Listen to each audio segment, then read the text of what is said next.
Өнүгүү прогресс фракциясынын жыйыны бүгүн болуп өттү. Күн тартипте бир гана маселе Жогорку Кеңештин спикерлигине талапкерди көрсөтүү болду. Талкуунун натыйжасында бир катар депутаттар альтернативдүү талапкерди чыгаруу керектигин сунушташты. Азырынча талапкердин ким болору чечиле элек. Мыйзамда көрсөтүлгөн тартип ар бир фракция депутаттардын тобу төрагалыкка талапкерди сунуштаганга укуктуу да.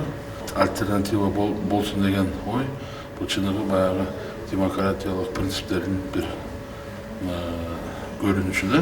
Бул жакшы деген ой да ошо.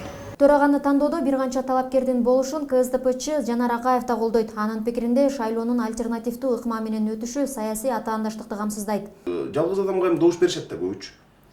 Жанында тандаганга киши жок. Ошондой болбош керек да. Бул жолу дагы мына Турсунбеков азыр оппозицияда көрсөтүп атат.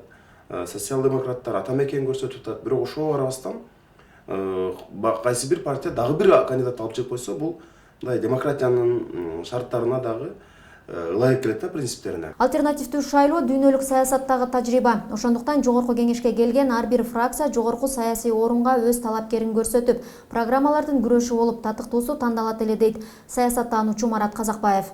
Мен дагы кошулам бул ойго. Чын эле эми демократиялык процедура менен кирсек, негизи мына жакында шайлоо болду.